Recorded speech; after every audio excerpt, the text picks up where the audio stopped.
बिस्मिल्लाहिर्रहमानिर्रहीम। Doctor Iram Kulsoom health point के forum से आपके साथ आज हम बात करेंगे ओवोल्यूशन टेस्ट कि ओवोल्यूशन टेस्ट कब करना चाहिए, कौन सा टाइम बेस्ट है जब हम अपना ओवोल्यूशन पीरियड जान सकते हैं और अपनी कंसीवमेंट को आसान बना सकते हैं। बेसिकली ओवोल्यूशन टेस्ट क्या है, इसमें हम LH सर्च यानी LH का लेवल चेक करते हैं कि हमारे ओवोल्यूशन में कितना लेवल आ रहा है LH का और क्या हमारी कंसीवमेंट हो सकती है उस टाइम ड्यूरेशन में। ओवोल्यूशन का एक खास टाइम पीरियड है जिसको अल्लाह ताला ने मुख्तस कर दिया है हर औरत के लिए। जब एक औरत नॉर्मल मेंस्ट्रुएशन साइकिल से गुजरती है जो कि 21 दिन से लेके 35 डेज तक की रेंज में होता है, अगर तो आपका टाइम ड्यूरेशन जो है वो 30 डेज का साइकिल है या फिर 28 डेज का साइकिल है, तो उसका जो मिड साइकिल आ रहा है यानी 11वें दिन से लेके 16वें दिन तक, तो वो आपका एक ओवोल्यूशन टाइम है। अब ये वेरी करता है डिफरेंट फीमेल्स में। अगर तो आपका पीरियड्स का टाइम यानी कि मेंस्ट्रुएशन टाइम जो है वो अगर वेरी कर रहा है 21 दिन से 35 डेज तक, तो उसमें आपका ओवोल्यूशन डिफरेंट टाइमिंग्स में हो जाती हैं। ओवोल्यूशन टाइम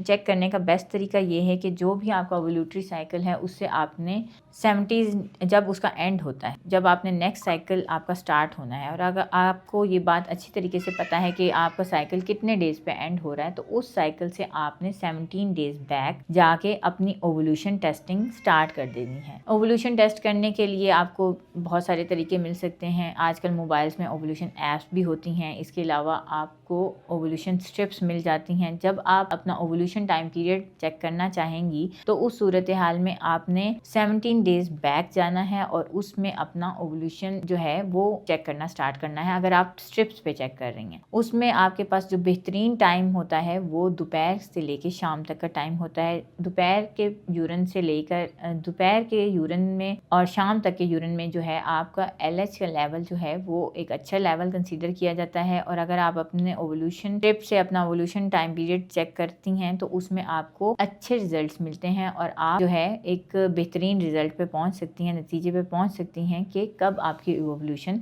हुई है। अगर तो आपकी ओवोल्यूशन टिप पर दोनों लाइंस जो हैं वो इंडिकेट हो रही हैं तो डेफिनेटली वो टाइम जोन आपका ओवोल्यूशन टाइम जोन कंसीडर किया जाएगा। तो ओवोल्यूशन टाइम जोन जो है वो आपका तकरीबन 24 से 36 घंटे का होता है, जिसमें अगर इंटरकोर्स होता है तो आपकी कंसीवमेंट बहुत हद तक हो सकती है, यानी कि उसके चांसेस काफ़ी ज़्यादा होते हैं। जब भी आपका ओवोल्यूशन विंडो स्टार्ट हो, ओवोल्यूशन टाइम स्टार्ट हो, तो कोशिश ये करें कि 1 से 2 दिन के गैप से लाजमी उस टाइम को अवेल करें। अब इसमें जो इम्पॉर्टेंट चीज़ें हैं वो वेरी करती हैं केस टू केस। अब कुछ ख़वातीन में अगर PCOS के इशू आते हैं तो डेफिनेटली उनके पीरियड्स डिस्टर्ब रहते हैं, उनकी ओवोल्यूशन भी इरेगुलर होती है, इरेगुलर टाइमिंग्स में होती है, क्योंकि हमें बेसिकली ये नहीं पता होता कि पीरियड्स कब स्टार्ट होंगे कब ख़त्म होंगे, उसी लिहाज से उनकी ओवोल्यूशन भी डिस्टर्ब हो जाती है। बट PCOS के केसेस में मैं ये बात बिल्कुल नहीं कहूँगी कि वो ख़वातीन कंसीव नहीं कर सकती। डेफिनेटली उन पर थोड़ा सा वर्कअप करने की ज़रूरत होती है और उनकी ओवोल्यूशन को भी बेहतर बनाया जा सकता है और उनके टाइम को भी बेहतर बनाकर उन्हें कंसीव करवाया जा सकता है।